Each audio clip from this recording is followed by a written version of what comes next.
Hey guys, welcome to the Roberson Rebellion, a rebel's guide to pop culture and gaming. I'm your host, Sean Owen Roberson, aka Rebel One, and I would like to invite you to enlist in the rebellion. Join me every week for live interactive episodes, subscribe to the channel, destroy that like button, and share this channel with your friends.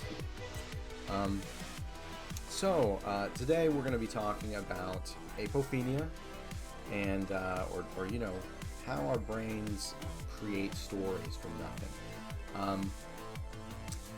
One of the things that is really interesting is that this psychological effect that has happened as mankind has grown. We're kind of pattern makers and pattern creators. Start off with the basics of the term.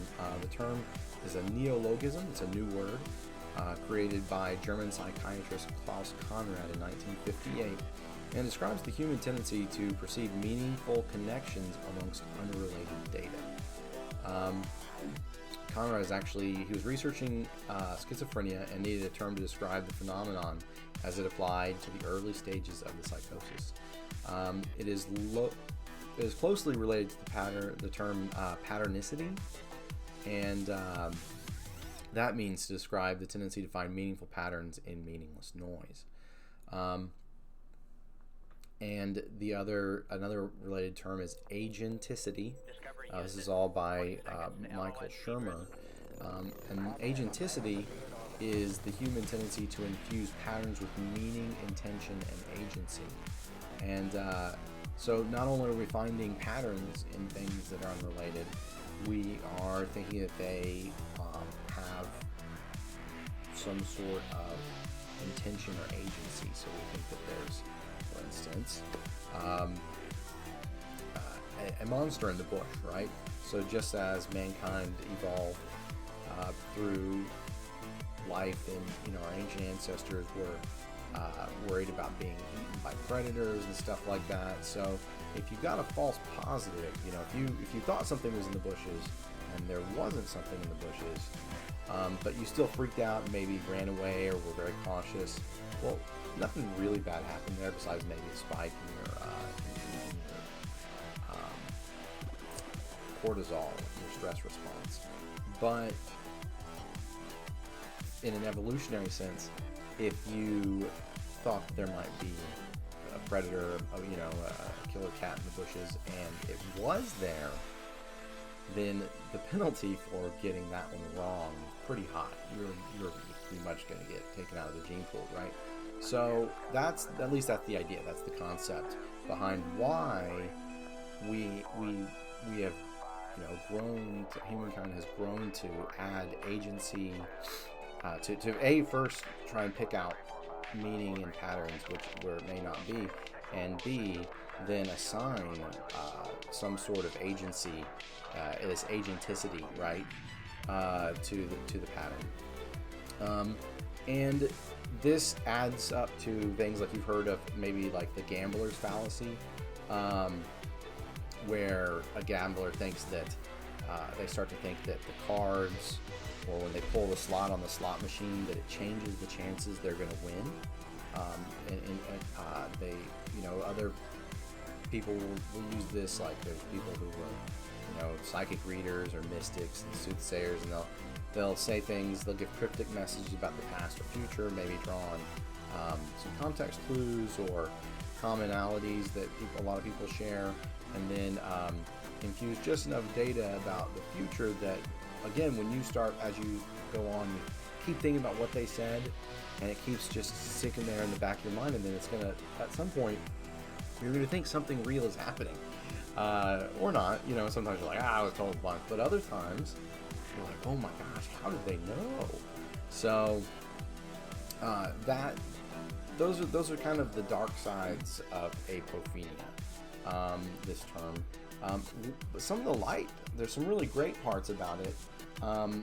And if you want to read about it, there's a really great game called RimWorld, made by a wonderful chap named Tynan Sylvester. And I've just got his book. I haven't read it yet, but it's called Designing Games.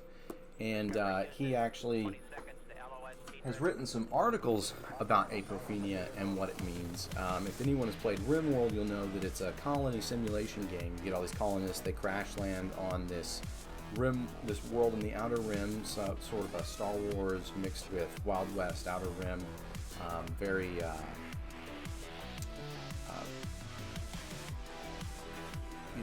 very Firefly, Serenity type of setting, where it's the future and there's spaceships, but there's raiders and people trying to kill you and stuff like that. But anyways, the point is that in the game you build a community of characters, and they all have their likes and dislikes, and it's all simulated, and it's pretty simple on the basis, on the basic side of it. But as you play the game, you start to put together all these different patterns, and you start saying, oh man, this guy is upset, and the last straw was that his girlfriend broke up with him, and now he's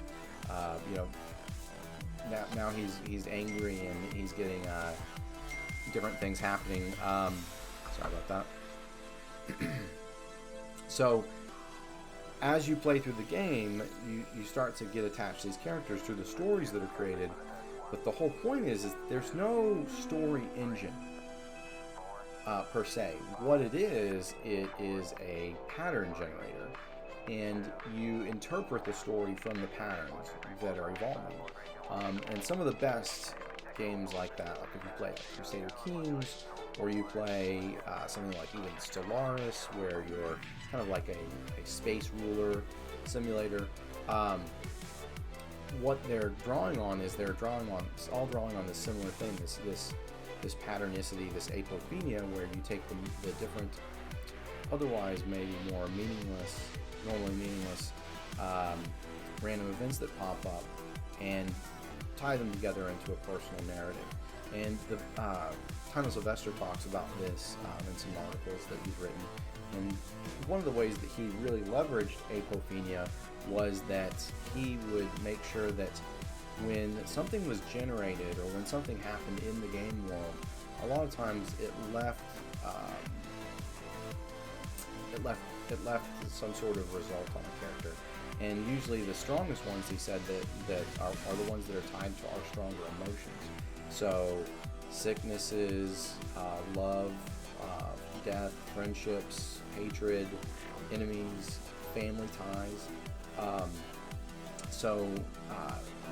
For instance, when and it seems, and some of these things are a little too common, right?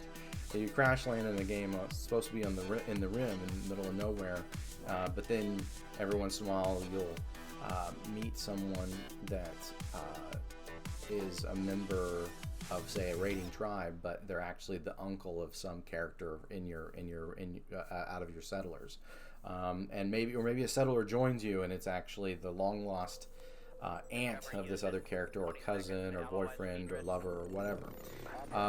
And so it's like Star Wars, where Luke Skywalker, spoiler alert, his dad just happened to be Darth Vader, and Princess Leia just happened to be his twin sister, long lost twin sister, right? Those kind of, humans are very good at forgiving those kind of far-fetched synchronicities or patterns. And the same thing can be applied to something like RimWorld, and so, or other games that leverage apophenia. And so the big question becomes then, what does apophenia mean for us as designers, or writers, or storytellers, or even just as viewers, right? One, try and be if you're looking at a story critically, you're watching a show, and or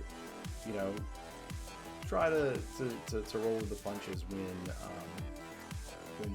things like this happen, because in a story, because it's a little far-fetched, and it seems a little random sometimes, but those are some of the connections that build the most meaning for us. As a creator or a storyteller, I think one of the big things to remember is to leverage things like that.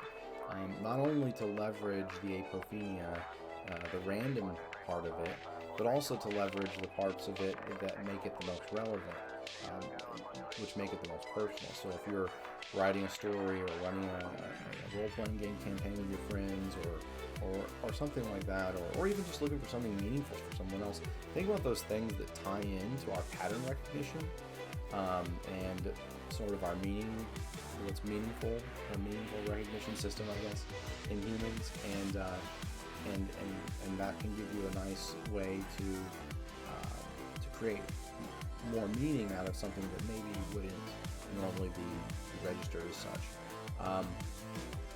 And I'd say that if you're designing a game or something like that, or emergent storytelling, random elements that hit on this seem less random and less forced if they connect correctly, and can add a lot of detail or depth to stories when you may not expect it. Yeah, I would say if you're interested in this, I would definitely check it out. You can Google Apophenia. It's Apophenia, and then or Apophenia, I'm not sure. It is a neologism. That's not really in most dictionaries. But check it out. Check out the psychology, and just think about the things that are going to tap most into our primal recognition system and urges and all that type of stuff. So, anyways, a little short episode today. I am definitely having some internet difficulties, but I wanted to make sure I dropped the stream, drop something useful for you guys. This is something that's pretty cool. Maybe in the next week or two, I'll do something like I'm trying to decide what to do next week, whether I want to do an interview with someone or try and work out something where maybe I'll do a game review for you guys to see. But anyways, I hope you guys are having a good one. Stay safe out there. Wash your hands, and just look out for your brothers and sisters. Have a good one. Cheers.